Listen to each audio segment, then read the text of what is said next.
You're listening to Party Nerds Weekly.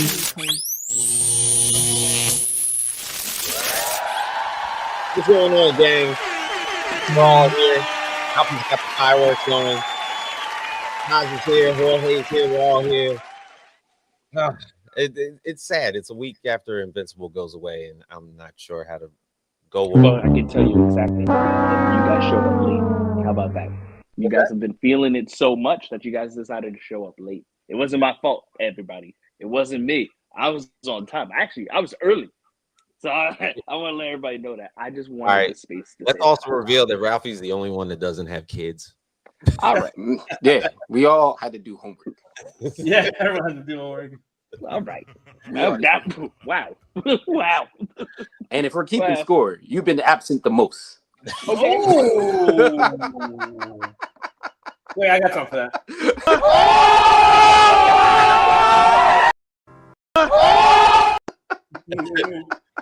So, before we get into our main story, I can't. Because next week I ain't gonna be here. I can't. All right. So I'm do the pod from behind. Fuck it. Yeah. Ralphie is our part-time employee. Wow. Don't call me part-time. Don't call me part-time. Party nerds. PTO. He's racking up his PTO. And I'm using my vacation time right now. Party nerd PTO. I'm using my vacation. When I get my PTO, I use And it. then look, and that's the same motherfucker that always like everybody back to work. Make this nigga gone every couple weeks on vacation. Oh my god. So, all right.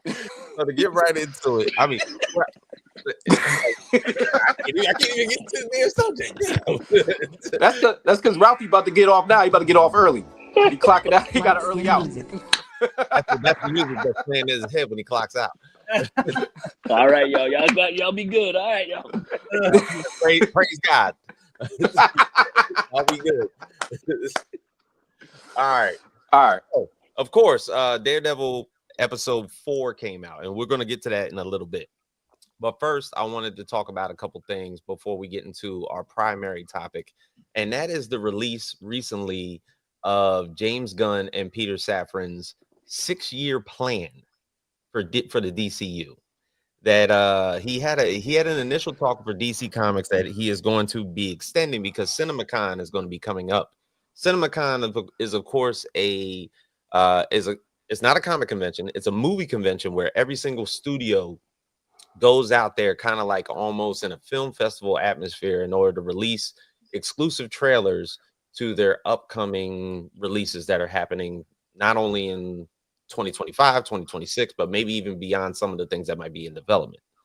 So James Gunn, of course, was asked about the DCU and what were the expectations, and he basically revealed that he has a 6-year plan for DC. And basically, pretty much from what he gathered so far, that of course already Creature Commandos already hit. So that was pretty much already 2025. Yeah. The second project, of course, is going to be Superman, which arrives in December.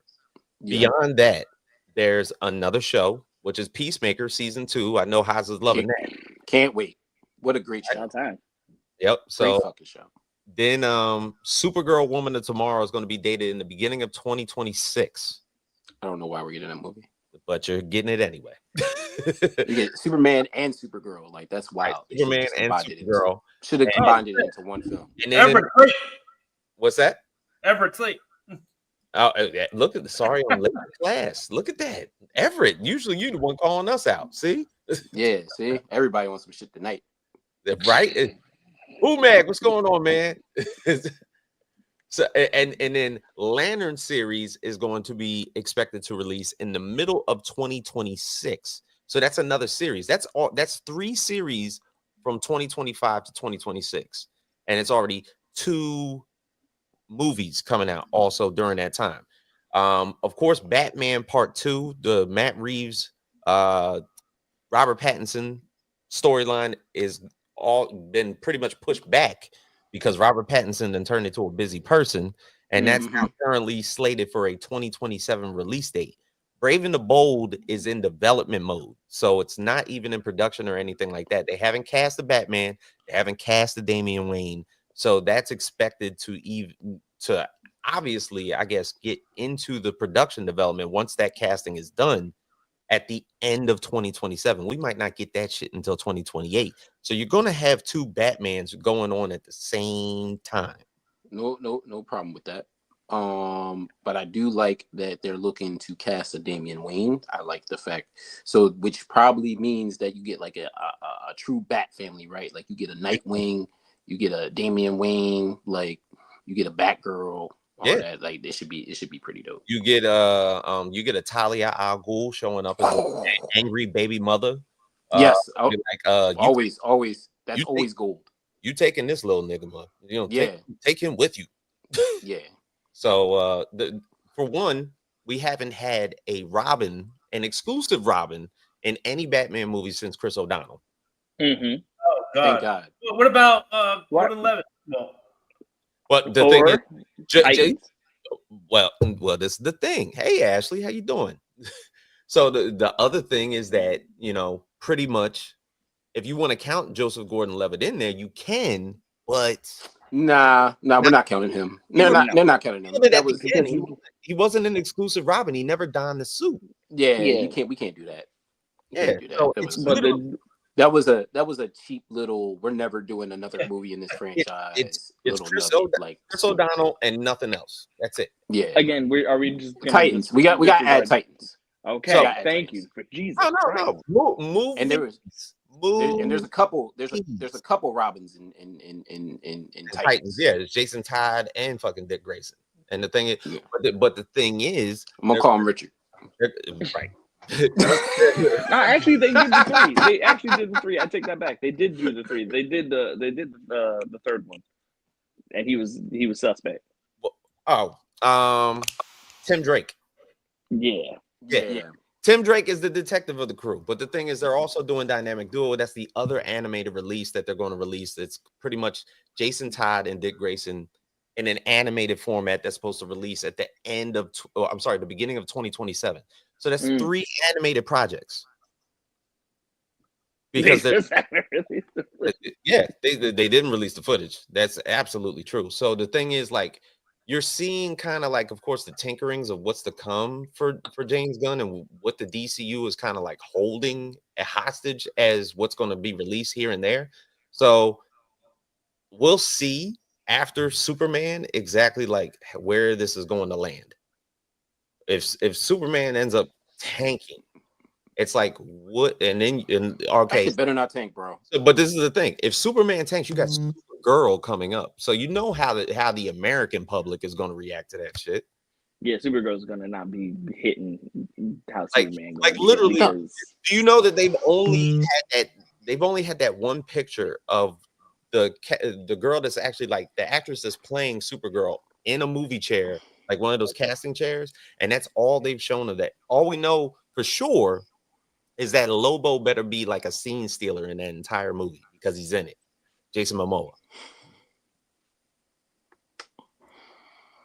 So if Jason Momoa is in it, he better take over the entire movie. I mean, he took over Fast and Furious. Wait, in what movie? Lobo will be in what movie?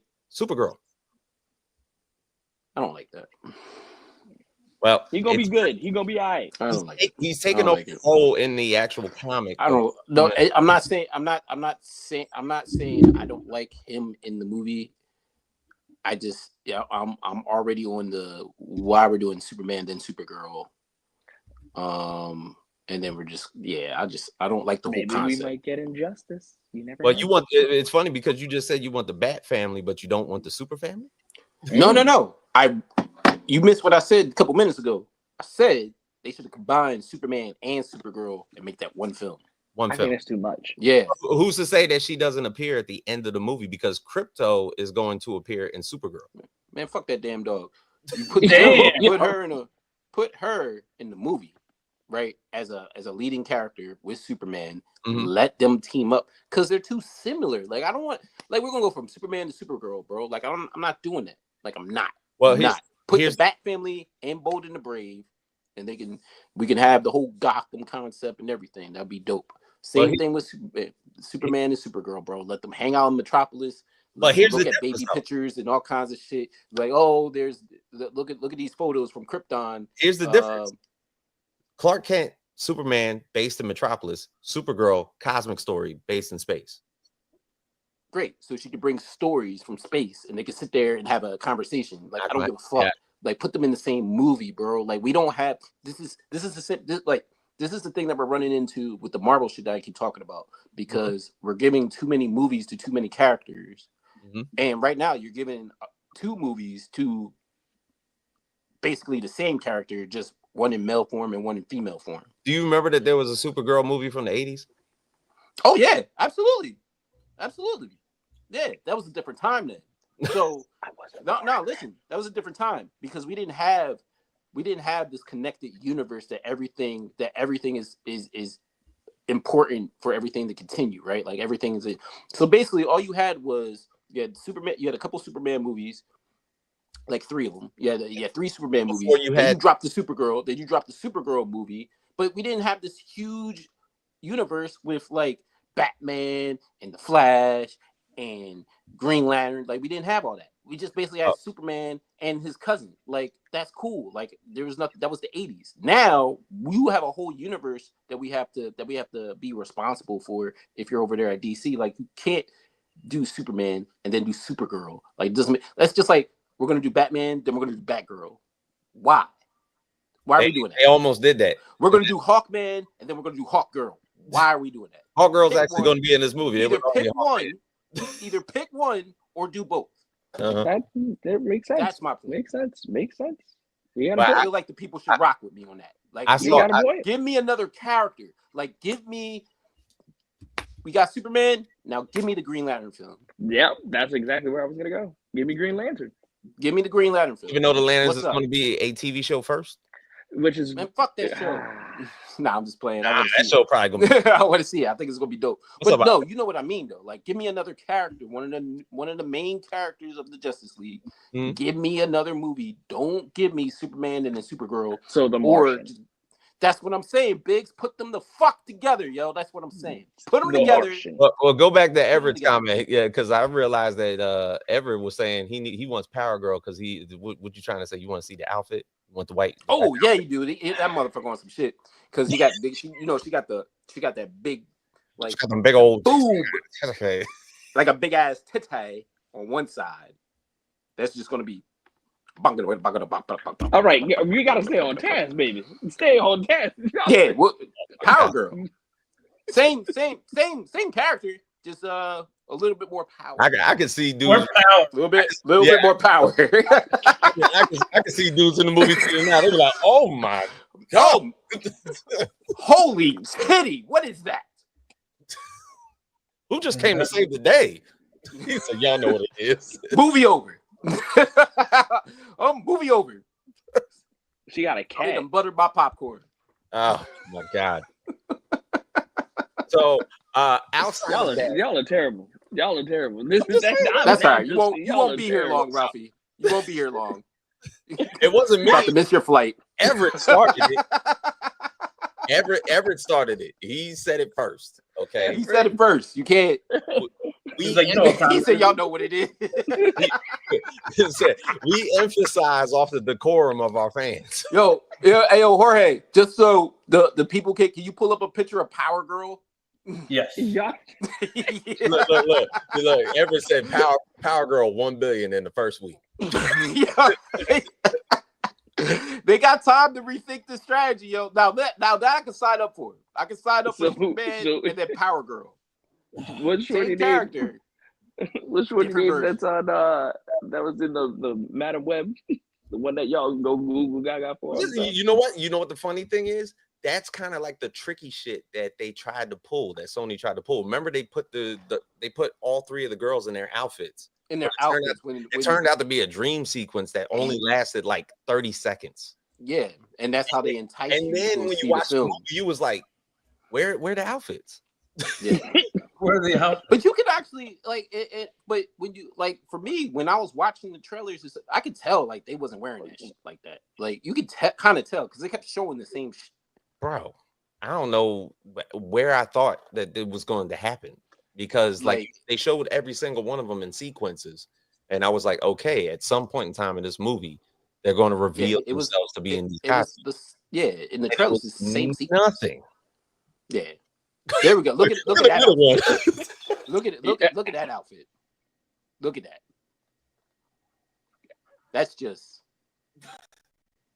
1 billion first night. 1 billion first week. The pervs will come out in numbers. Yeah. Pervs, 13-year-old boys. Like, my God, I need me a Power Girl statue in my office. Hold on. Bruh. Listen, if DC, they want to make some money now. Who do you cast for that? That's what I'm saying. The shorty That's gonna be CGI. Who would you? No, nah, you can't have CGI. You gotta have CGI. You gotta have. I'm telling you right now. Who do you cast for that? Oh, Kat Dennings. You cast Kat Dennings. No. Sydney Sweeney. Are you kidding me? That's Sydney Sweeney. Wait, how? But I don't think her bra size. Madam Webb's Sydney Sweeney. What's her bra size? This all comes down to the bra size, bro. Okay. Jesus Christ. All right, not bad, but I'm thinking. But I'm thinking. But y'all can say something. So y'all can say something. I can't. Y'all can say something. I can't. No, listen, you got it. Listen. First of all, she's gorgeous. Nobody's knocking that. Y'all wanted it. But I think a Kat Dennings would fit the mold. She would fill out the outfit with no props. Like I'm trying to do this. I'm trying to cast this actress with no props. None. Not the no abilities. Props. No props. Just natural genetics. That's what we're doing. We're doing natural genetics. Poor him. Pull up Everett's joint. He said, I can't tell my wife who Power Girl is. I don't know.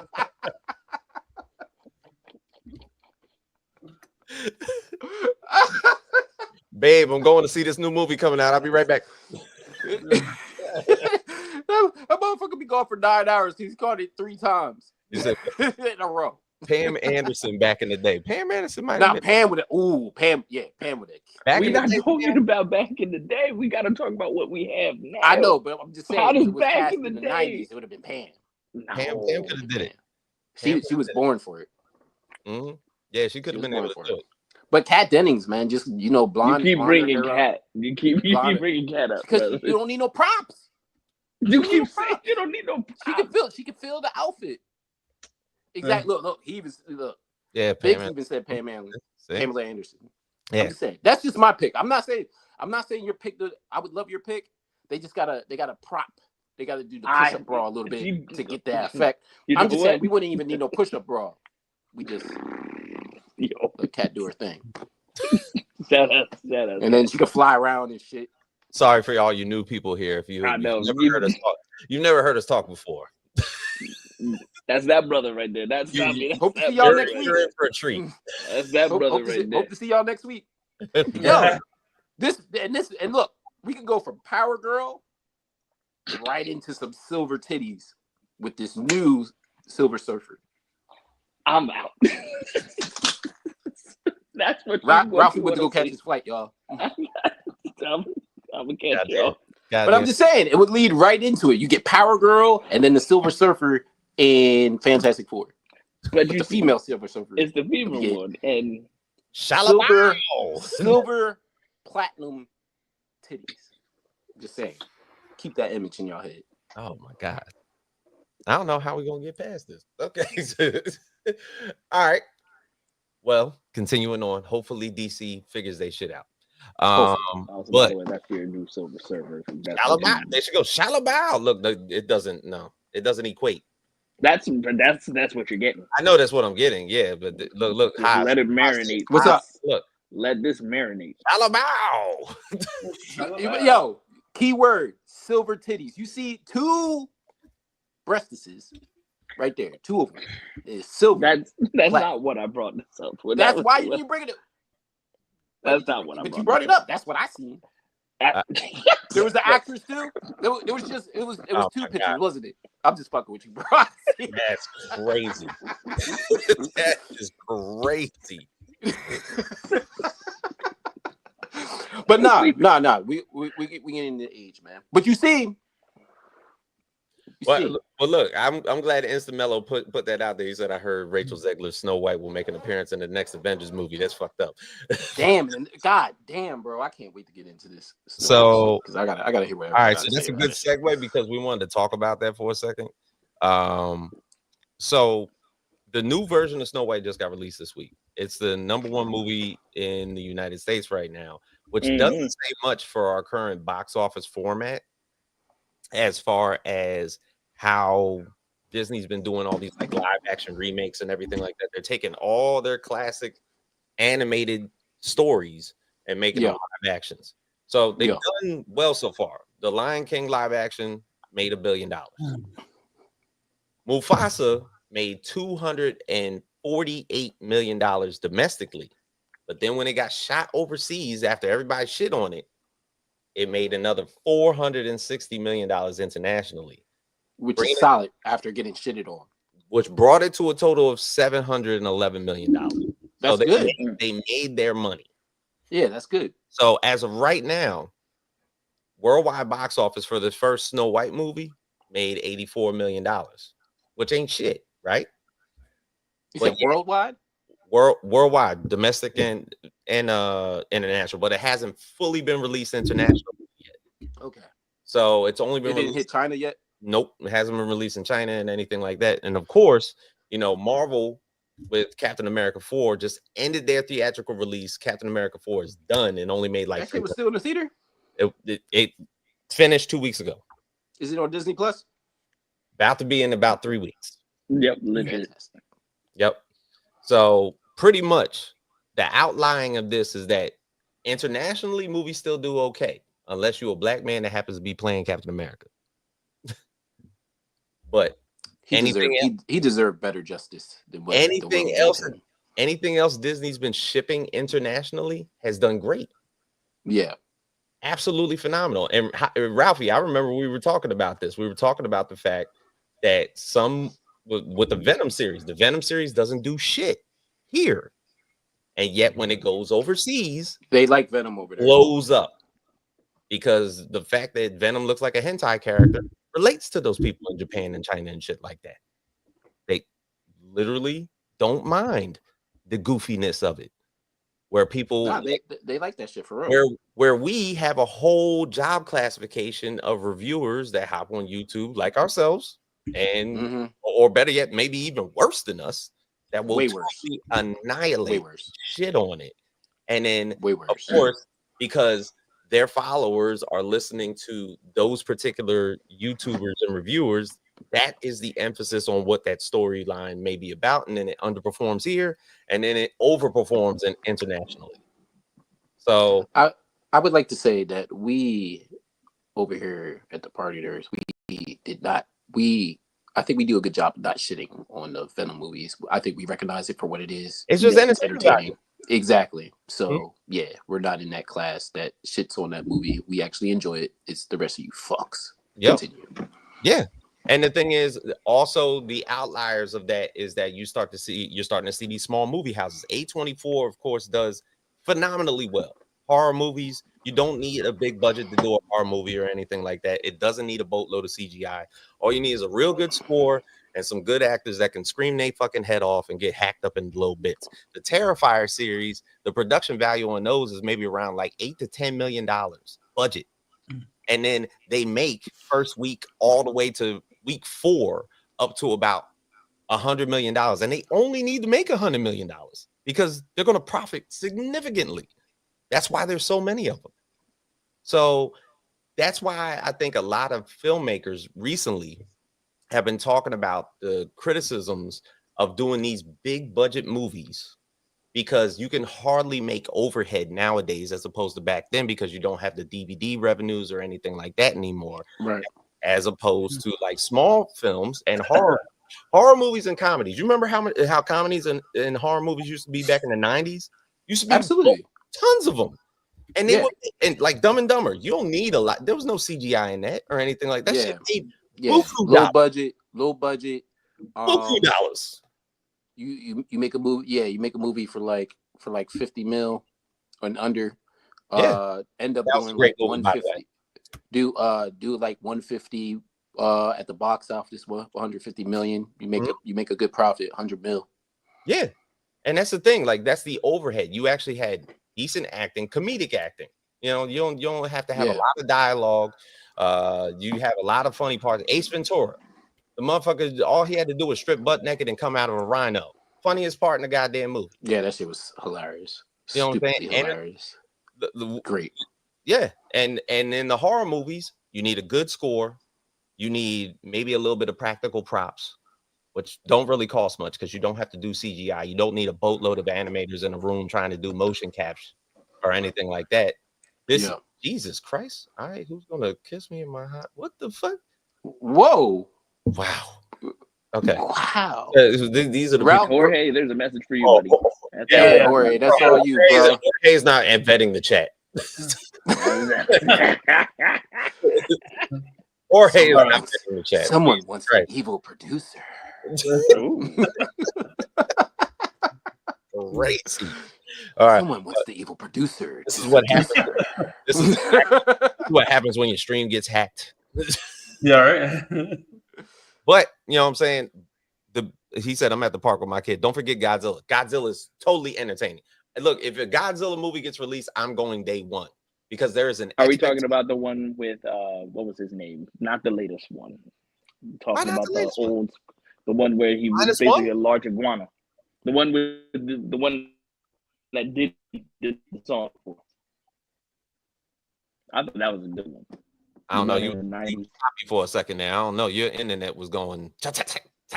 You don't remember you don't remember the one Godzilla? What one Godzilla? Back in the day. Which Godzilla? What are you talking about? The back Godzilla? The one look. Which Godzilla? The one that spoke Japanese? That one? No, not the one that spoke Japanese. The one that was in New York. The one that was in New York. The one with the Puffy soundtrack? Yeah. Oh, forever. Hear my fall. Jimmy Page on the guitar. Great film. Great film. You get your McDonald's cup and shit. Oh man, yeah, ugly McDonald's cup had the hand with the that was and PJ promoting his album Forever. Oh my god. Fuck that. That was a great film. You're welcome. Right, stop it. Oh my god. It was a Puffy soundtrack for that. But I mean, obviously, outside of anything, you come to realize that, of course, the entertainment value, the entertainment value for a lot of movies nowadays ends up being very dull because of how much that they're putting into it production-wise. It was good for a time, and then I gotta agree with Biggs.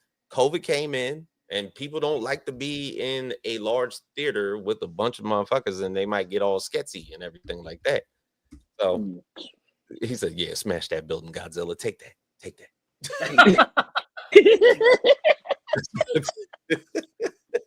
Give me some goat's milk. Word. He said, I'm totally off subject, but I finally watched Craven and he basically was a forest ranger / Captain America. That is great. Yo, Biggs, that's a perfect analogy for that Craven movie. Forest Ranger, Captain America. He said, oh my god. What Instamello? You said I heard Diddy groupie that lizard. That's why he only did one. Whoa. Jeez. Whoa. Now? Whoa. Mello, what happened? Not ready for that. What happened? Can't believe it. Not quite ready for that. I got this Godzilla on my roof, baby. He's playing in our pool. Y'all want to come see? Take that. Still a great film. So to get into our main subject for today, this Daredevil episode 4 had barely any action whatsoever. But I gotta say, the whole act of Matt Murdock seeking somebody to talk to and having probably one of the roughest conversational pieces in Marvel TV history with Frank Castle.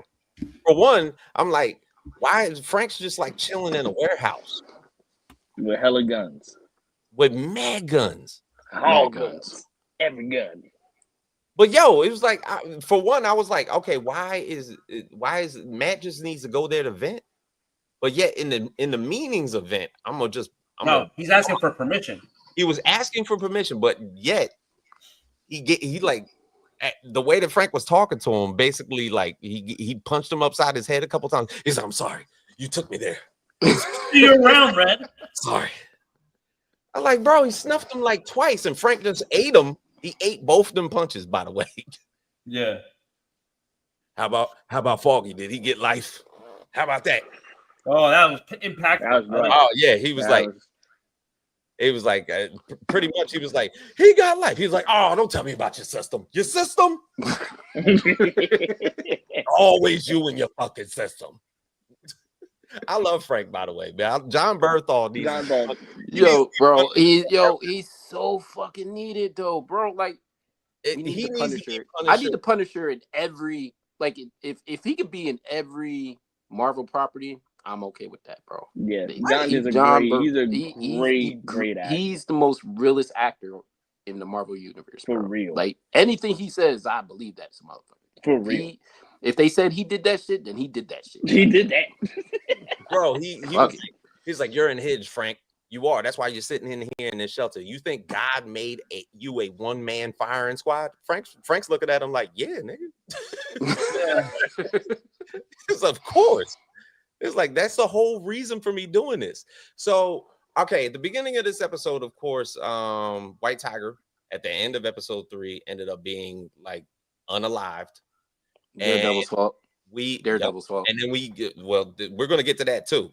All right. So Ava Ayala, they didn't reveal her by name, but they know who she is. They know that she pretty much like moved in to the coroner's office to basically get a look at her husband. Of course, Matt didn't want to let her in, but we realized that the torch is pretty much being passed right there. The amulet, the mask, and everything is going to get to the family. And then I don't know if she's going to make like another member of the Young Avengers or a Champion series or something like that. But that is kind of like a passing of the torch on that end. Then you get to the fact that Muse. Who's that? Who's Muse? Right, so this is the thing. Muse is a villain that was in Daredevil comics and pretty much had an obsession with Kingpin. And he uses the blood of his victims to create his art. So there was, if you look at the beginning of the first episode and the second episode, there's all this graffiti around the city, and it's all based around it's all like all these graffitis around Kingpin, right, and everything like that. So Muse idolizes Kingpin, and he literally is like a serial killer, drugging like gang members, bringing them back to his lair, killing them, using the blood for that as graffiti to like tag up walls and whatnot like that. So they come to find out that all these people are like coming up missing in New York City. And then the only person that they can basically relate it to is this particular person. I'm sure Matt's going to have like a showdown with him probably like later on in these episodes and whatnot. But yes, it's pretty much like where you're coming to find these kind of like rogue Daredevil villains out of the blue. That's what this is. Like and they showed a glimpse of him in like the first episode. So now it's like episode 4 is and you notice how like Matt had that confrontation with that cop again. Yes, they got a weird ass dynamic, bro. Oh, him and the truth. Him and that cop. Yeah, they got a weird dynamic. Right? He was like, "How's that?" Yeah. He know he's lying. Yeah, he's like, "How's that eye, Sergeant?" Because but if you doesn't Matt Murdock detect heartbeats, so he was telling the truth. He knows. Yeah, he knows when people are lying. Yeah. But the one thing is like with their dynamic, Matt can't literally go on the stand and be like, "Hey, that sergeant did it," because they're like, "Nigga, you blind? What you talking about? You don't know." He can only do so much. That's why he gave White Tiger's identity away and got him killed. Yep, exactly. Because he can't. Because if he was able just to be his motherfucking self, yep, and just be like, you know what? You think I can't see? I can see some shit just a little differently. I know all y'all motherfuckers are wrong. Mr. Ayala, is this you? Series over. The I can see series would have been some shit. ended. Series would have ended in 3 episodes, bro. Blind That Justice. motherfucker would just come clean and be like, "I'm Matt Murdock and I'm also Daredevil." Like it would. Series would be three. Let me episodes. explain my sonar to you. I'm like a bat, right? So Yeah. all you motherfuckers talking, I can hear everything you're saying, especially you, bitch. I heard you on the 3rd row.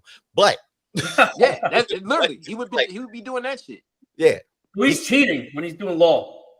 Oh, he's absolutely he like- cheats the entire time. That's why he's a really good lawyer.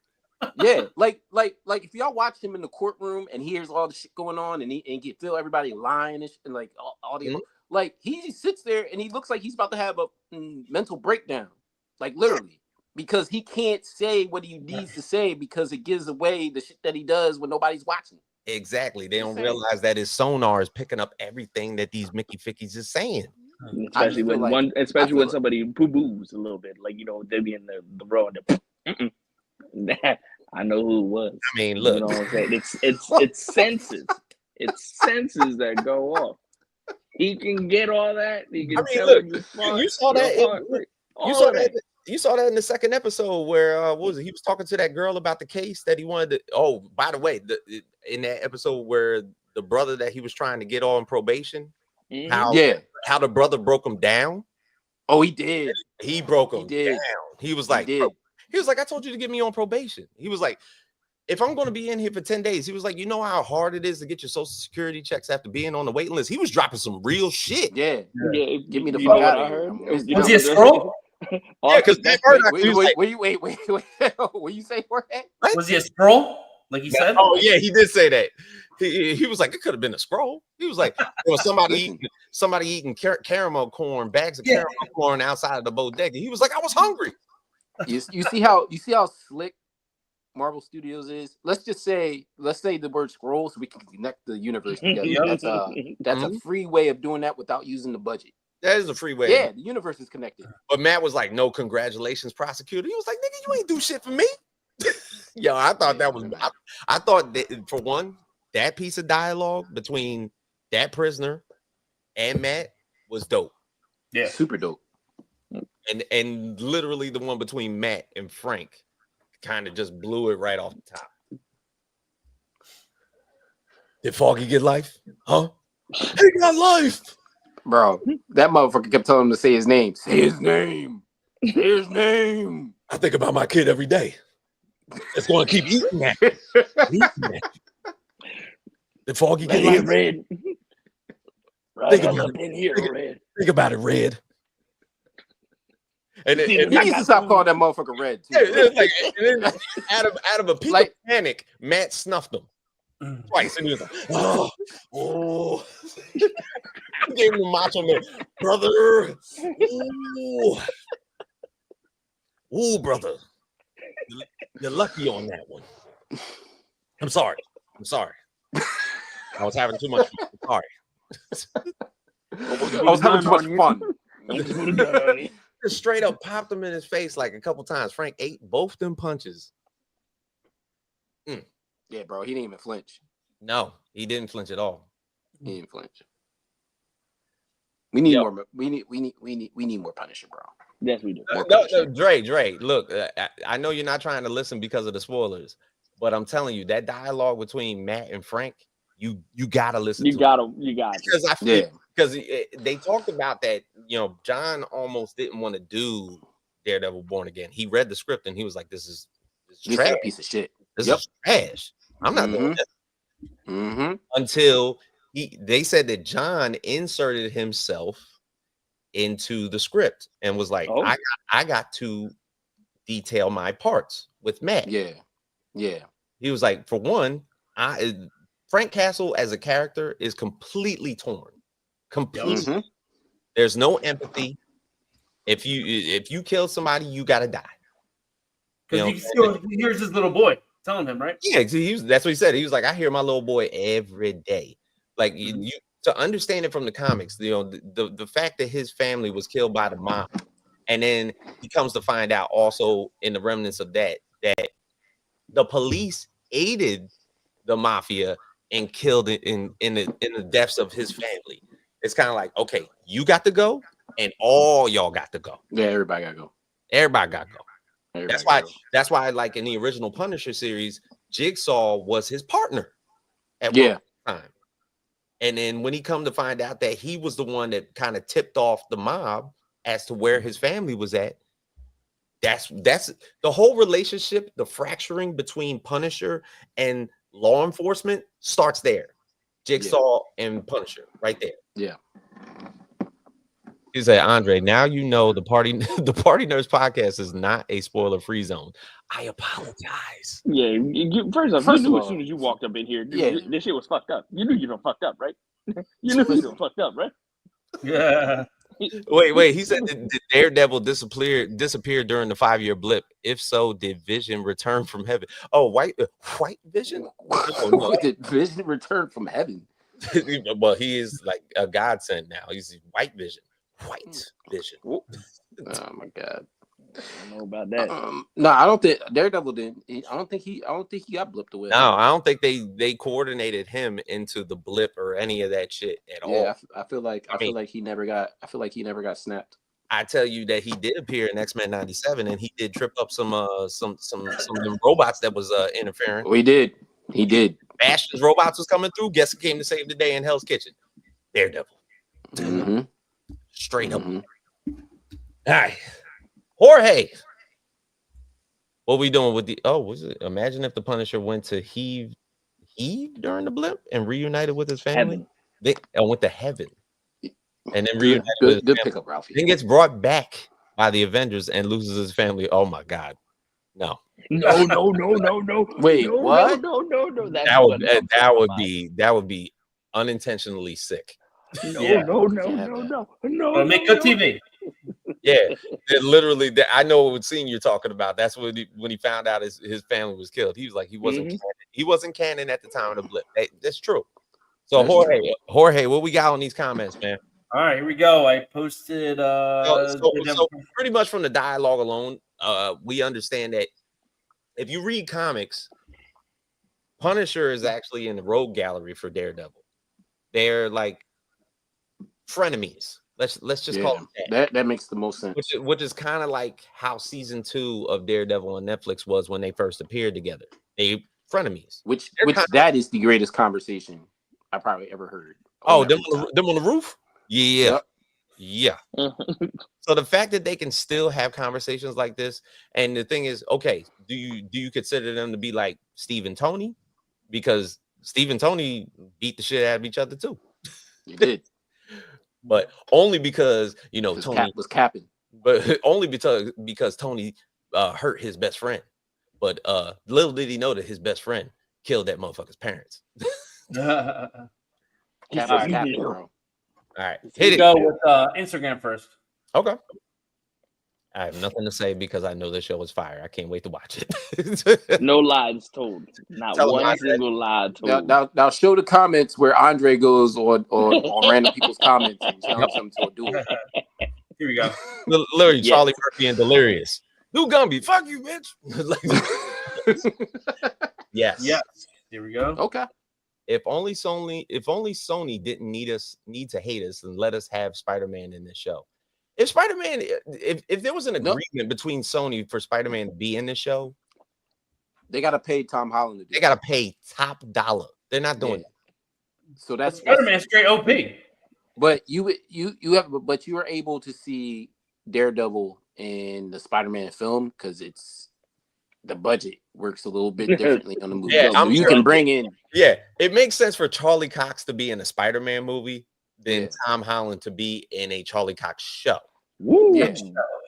That's a statement. So when they do the next Spider-Man movie, like you should definitely get a Kingpin. You'll probably get Matt Murdock again. You might get the Punisher. Just take this whole show and just throw it in the Spider-Man movie. Done. Yeah, you can do that. You can do that. Yeah. In live action portrayal, I put them in my number 2 or 3 spot. Flash and Arrow at 1. Wow. Daredevil, Flash. Arrow and Flash was there was a time where they were great. They were great. It was a certain time, and then by the time once they had Arrow died, like the Green Arrow died, everything went to shit kind of. But because Arrow that was time where Stephen Amell was still playing the character, and they were on, they were on, like, that shit was just fire, bro. That was a great watch. But I The dig Flash this and list. I dig this list. Cap and Iron Man at 3, Deadpool and Wolverine, Thor and Loki, or Nat and Barton. I was only doing the hero to hero dynamic. That's why Thor and Loki are at the bottom, because I'm not sure if I'm supposed to count live action Loki as hero. You can. Yeah, this version of Loki, he's definitely a hero. Oh, absolutely. Definitely a hero. I mean, shit, he has control over the timelines. All of them. Yep. I mean, I guess he means and ends. I guess it doesn't necessarily mean that he's your best friend unless you beat his ass first. So Daredevil and Punisher win at it. Thor and Loki have win at it. Nat and Barton, they've definitely gone at it. Steve and Tony definitely went at it. Deadpool and Wolverine definitely went at it. So you got to, in order to be best friends, you got to beat the shit out of each other. You gotta beat the shit out of each other. Deadpool and Cable in the comics, yes. So do we add? How about shit? Magneto and Professor X. Yes. I mean, shit. That's low key. Their relationship. That's the old. That's the shit. If you by the time we got to X-Men '97, we thought they was gonna damn near kiss on the goddamn show. It's true, because the flashback sequence was. I was like, they about to take it there. Yeah, it was. Who wrote that again? He done already came out in goddamn Speedo. Would you say who wrote it again? Yeah. Oh, Bo, good old Bo. Oh yeah, Bo DeMille. What'd you call him? Mo. Good old Mo. What the fuck? Yo, Professor X and Magneto. That's I mean, frenemies to the end. Yeah. All right, here we go. What do we got? Charles. Batman and Robin. Yeah. All right, here we go. Which Robin don't like Batman? Dick Grayson don't like Batman. Jason Todd definitely don't like Batman. You left me to die, bro. He said Mobo. And Damien Nash just never listens. Mobo. All right, here we go. Facebook. Oh Lord. Here we go. No. Yeah, here we go. Right away. Just Jack, instantly. Jack Just Woodlock. instantly. No. Justin Chip. No. Facebook is off the chain. No. Wow. No, stop. No. Dad, why we gotta be? We gotta be crazy, bro. Yeah, for real. For somebody named Peter, you need to chill out. And that's it. What we got? Oh, thank you. That Good. God, good. It was like I thought y'all could have done a little bit better. But. It's funny because Facebook and Instagram are owned by the same company. But two different personality dynamics. Yo, you get there's man. Nice day, you get way more of a voice on Facebook, and people, it's easier to hide on Facebook somehow. So crazy. It's different. It's different. You don't get the top. See, here's the thing. You don't really get the topics like that on IG. Like, you normally get pictures and videos and shit. You might get a question there and there, but ain't questions like that. Facebook, you can just put a status and have a question, and people just come from all walks of life. Come and comment on shit. Yeah. Somebody from the middle of and if you're looking for a confrontation, that's the place to go. I spend a good portion of my days cursing out people on Facebook. It's fun. The fact that y'all have time to do that, I have time. I'm retired. I got plenty of time. Oh, that makes sense. Yeah. He said Power Man and Iron Fist. I will not a Monday go by without mentioning Danny fucking Rand. No. What if they bring him back for a redemption story? They're about to They're about to bring him back, bro. Yeah, I think so. They're about to bring him back. This is bring Foggy back for flashback. Brought it up. I said the perfect scenario is that if Wilson Fisk gets dethroned as the mayor of New York City, and then all of a sudden, out of nowhere, a campaign starts to arise, and it literally says Luke Cage, I'm gonna flip out. That would be. No, I'm telling you, that's the Luke ending. Cage for mayor. That's the ending we deserve. And it's literally that's the comic. The comic ending with King. Yeah, that's the ending we deserve. In the reign of mayor, and then Luke Cage ran against. And I need, and then I would need Jessica Jones to be his first lady of New York. That's right. 100%. And I need the Night Nurse back. We about to make some super babies, everybody. Yeah, like, yeah, super baby. Oh. We're gonna take this shit to Harlem. Then we're gonna go back to the Bronx. Go to Upper East Side Manhattan. West Side Man, y'all. It's gonna be For Luke those Cage. that don't, for those that don't know where that's from, Dave Chappelle, look that up. Know your history. Know your history. Man, bro. All right. All right. So that's the show. Next week. Everybody. Of course, we will be back here once again next week. Also, got to say that I've been seeing the trailers for Michael B. Jordan's Sinners in April, and we will be covering that shit. Have to. Yes, we need to. We need Ryan Coogler's Sinners looks fucking good, and it better be good. So be on the lookout for that. But I'm with it. We could do a review. Monday, 9 p.m. Instagram, Facebook, X, wherever you basically. And we're gonna replay this. And we'll be replaying this on Twitchy. Yep. And Facebook. And Facebook. Yeah. So catch the good old rerun. Facebook. Definitely be on the lookout for that. For myself, Haas, Ralphie, Jorge, we will see y'all next week. Party Nerds, go. Go.